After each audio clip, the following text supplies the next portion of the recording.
High বন্ধুরা, আপনারা কেমন আছেন? আশা করি সকলে ভালো আছেন। তো আমরাও ভালো আছি। তো শুভ সকাল বন্ধুরা। তো দেখুন, আমি রান্নাবান্না সারাদিনের রান্নাবান্না হবে সেটা ছোট্ট একটা ব্লগ নিয়ে আপনাদের কাছে এসেছি। তো এখন আমি আলু কাটছি আর এখানে ডাল চাপিয়েছি, মুসুরির ডাল, টক ডাল হবে, আম ডাল। এখন তো আমের সিজন আর আমাদের ঝড় হয়ে গিয়ে অনেক আম পড়ে গেছে। এটা আম হচ্ছে, আমটা সিদ্ধ হচ্ছে, ডালটা আগে সিদ্ধ করে নিচ্ছি, এবার আমটা দিয়েছি। আমরা একটু সিদ্ধ হোক, তারপরে এটাকে সাঁতলাবো। আর ওটা সাঁতলাতে আমি আলু কেটে নিচ্ছি, কারণ ডিমের তরকারি হবে,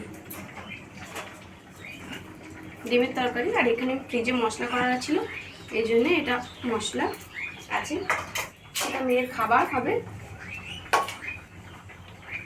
আর আমের চাটনি কালকে করা ছিল, এখনও ওটা একটু টক হয়েছিল আমের চাটনিটা, তার জন্য একটু গুড় দিয়ে একটু নুন দিয়ে ফুটাবো। তো আর করব আলু দিয়ে বরবটি ভাজা পেঁয়াজ দিয়ে, খেতে খুব ভালো লাগে। তো এটাই হবে আজকে রান্না বান্নার তোড়জোড়। তার জন্য আলু কাটছে এখন, পেঁয়াজ এখন কিছুই কাটা হয়নি, এগুলো সবই কাটতে হবে।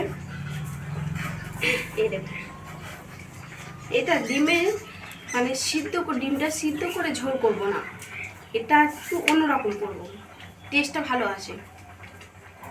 ডিমটাকে ফেটে ভাজা করে বড়া করে আলু দিয়ে তরকারি, এর টেস্টটা এত সুন্দর খেতে লাগে না, মনে হয় যেন এক থালা ভাত উঠে যাবে।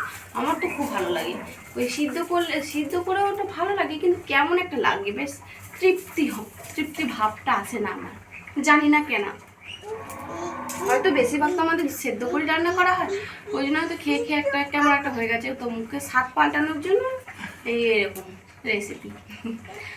আর রাতে দেখি কি হবে, রাতে মনে হয় আজকে কাটে করছি, কারণ এইসব কাঠগুলো কালকে পরশুদিনকে ঝড়ে আমাদের সব ভেঙে মানে হয়ে গেছে, ডাল ভেঙে গেছে। তো তার জন্য আবার বাবার কুড়ি নিয়ে এসছে, যেগুলো এখন রান্না হচ্ছে। নাহলে গ্যাসেই করি, গ্যাসে। আর কাঠে করলে কি হয়, স্বাদ হয়, খেতে ভালো হয়। কাঠের রান্নার টেস্টই আলাদা, কিন্তু সবাই জানি। এই দেখুন, আমগুলো গলে গেছে, আর এখনো হলুদ দিইনি, শুধু জাস্ট নুন দিয়ে সিদ্ধ করছি, এখনো হলুদ দিইনি, এবার দিয়ে দেবো। তো এই রান্না বান্না পর্ব চলুক বন্ধুরা। তো বাই বাই।